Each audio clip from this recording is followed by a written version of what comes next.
खतरे में डाल कि हम बने सातारा बलुआ कैसे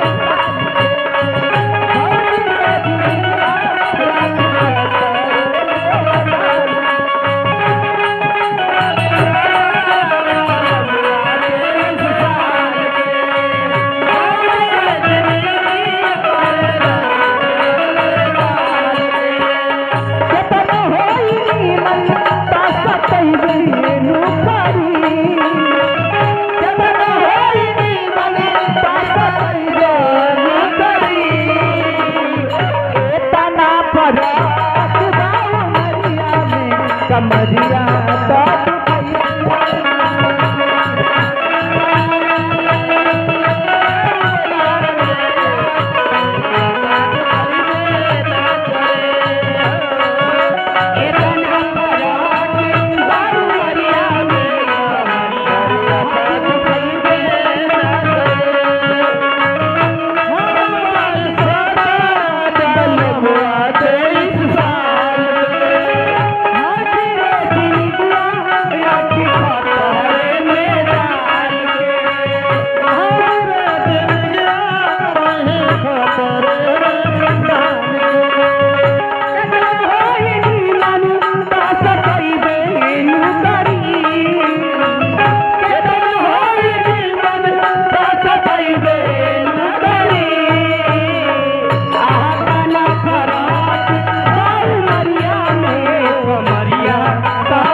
लेकिन हाय देखा समझ नहीं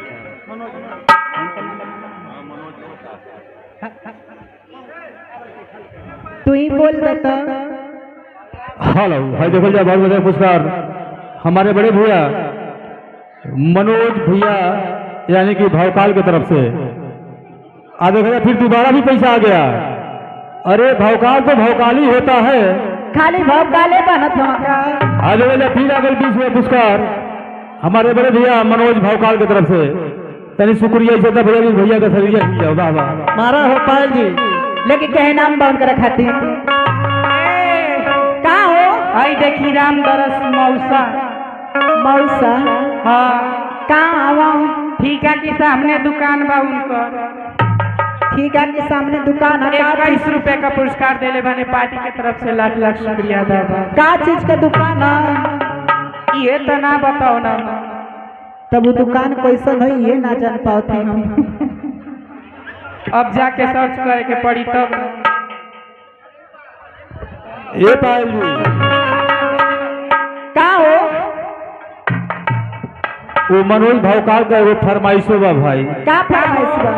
गुइया गुइया रे गुइया हो जाई देदा उनको यही लगल कि उनको शांति हो जाए आत्मा के कहीं रही है कि ना रही है। क्या बात है उनको एक जने के फरमाइश है बाबा क्या बात है। गठिया सरकत नहीं अब घर हूँ चल जाइए तो पैबो ना करिए। में गठिया सरकत नहीं।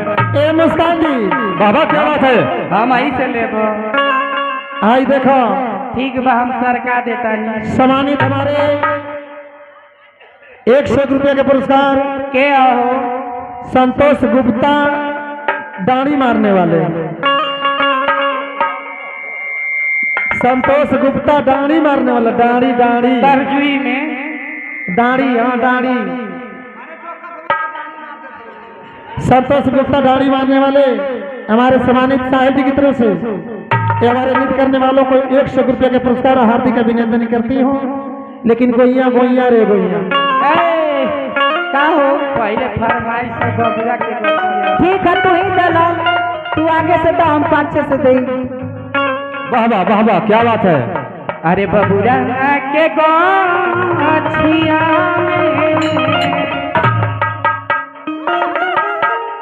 अरे बबुआ के गठिया में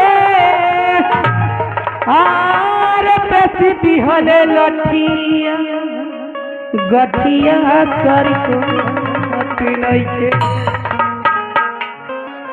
तकतना अरे फेरी को रवटिया गठिया तरी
बबरात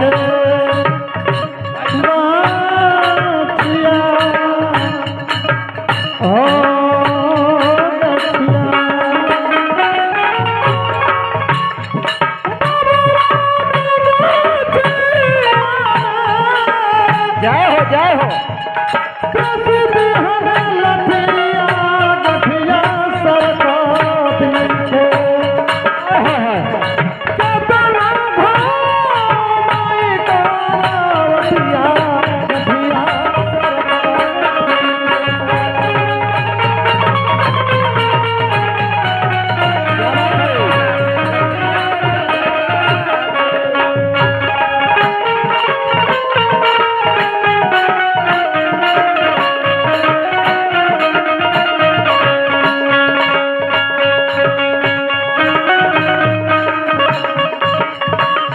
हो भाई देखी कि हम नहीं की कह पैसा कहवा कहाँ कहो तरू राम प्रसाद लड़बक पान भंडार वाले। अच्छा के दियाला हो? राम प्रसाद पान वाले। अच्छा पान वाले, बहुत सुंदर पुरस्कार बा। हाँ पार्टी की तरफ से लाख लाख शुक्रिया दबा। अच्छा लेकिन हमारे ठेकेदार जी के तन को हमारी पर हम ना आवत है। तोरी बतिया का अवसर नहीं के परत का ठेकेदार साहब के नहीं परी तोहर पायल का ना परी तक के कर परी। कहल जाला ना कि नौका 9 दिन पुरनका 100 दिन। यही से जवन माजा तोहरी में बतेवन हमारी में नहीं थे। इहो भाई शिवाजी जी के तहे दिल से भोजपुरी से मास्टर साहब हेलो